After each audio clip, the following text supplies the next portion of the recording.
आप सभी का स्वागत है आपके अपने YouTube चैनल पर।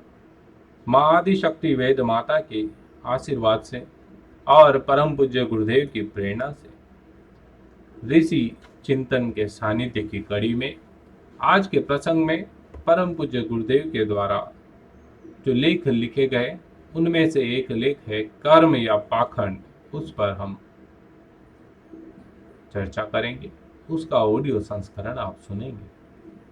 परम पूज्य गुरुदेव कहते हैं, कार्य को आरंभ न करने मात्र से व्यक्ति निष्कर्मावस्था का आनंद प्राप्त नहीं करता। शरीर के द्वारा निष्क्रिय हो गए तो क्या लाभ, क्योंकि बंधन और मोक्ष का कारण तो मन है।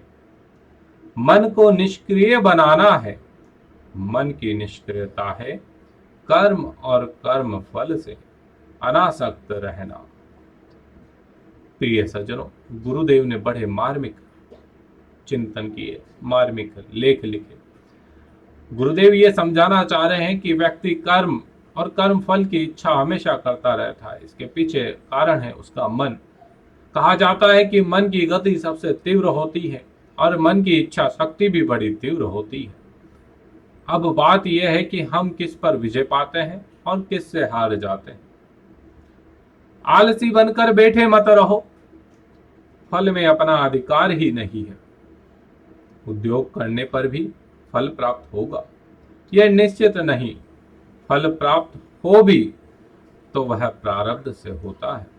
उद्योग उसका कारण नहीं, ऐसा समझकर उद्योग करना ही मत छोड़ दो।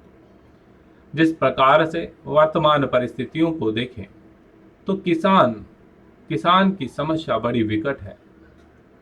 आज के पारिस्थितिकी और पर्यावरण में जो परिवर्तन हो रहे हैं उसके अनुसार कब वर्षा होगी, कब नहीं होगी, इन सब कारणों से किसानों का फसल चक्र बड़ा गड़बड़ा गया। लेकिन फिर भी वह अपना कर्म करता है ना, ये नहीं सोच के बैठता है कि मेरी फसल पकने के समय खराब हो जाएगी।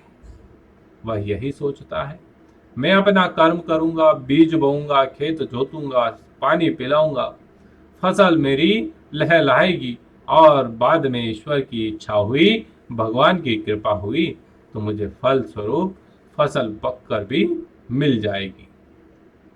लेकिन जो ज्यादा पढ़े लिखे हैं ना, वो कुछ ज्यादा ही सोच बैठते हैं और वही सबसे बड़ी समस्या हो जाती है। कर्म करना तुम्हारा कर्तव्य है, अतः तुम्हें कर्म तो करना ही चाहिए, क्योंकि तुम कर्म को छोड़ नहीं सकते। कर्म करने के लिए विवश हो। आप सोचेंगे कि मैं कुछ नहीं कर रहा, लेकिन उसके लिए भी तो तुम कुछ कर रहे हो। तुम एक जगह बैठे हो, निठल्ले बैठे हो, बातें कर रहे हो, कुछ विशेष कार्य नहीं कर रहे हो, अलग बात है। लेकिन एट ए प्रेजेंट प्रति क्षण आप कुछ ना कुछ कर्म अवश्य करते हैं। बिना कर्म के आप एक सेकंड भी नहीं रह सकते। न कश्चित क्षणमपि जातु तिष्ठत्य कर्म कृतः कार्यते हावशः कर्म सर्वे प्रकृति झैर्गुण है।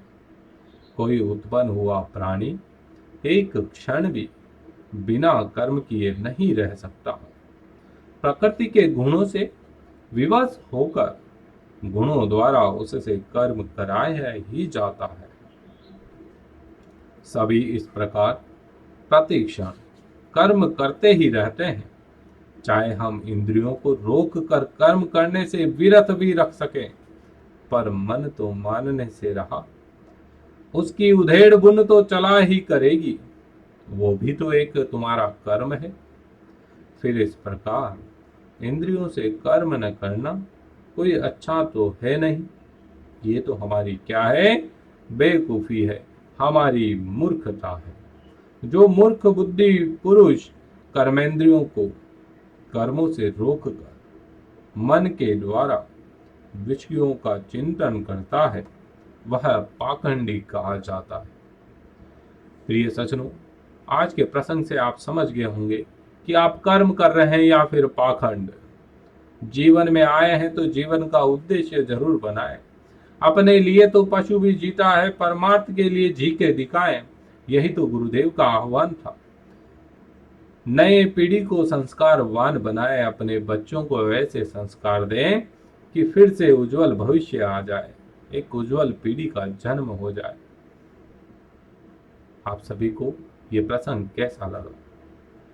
अच्छा लगा है तो अपनी भावनाएं प्रकट करते हुए नीचे कमेंट बॉक्स में जय श्री राम जरूर लिखिए और परम पूज्य गुरुदेव का आशीर्वाद पाए। जय श्री राम।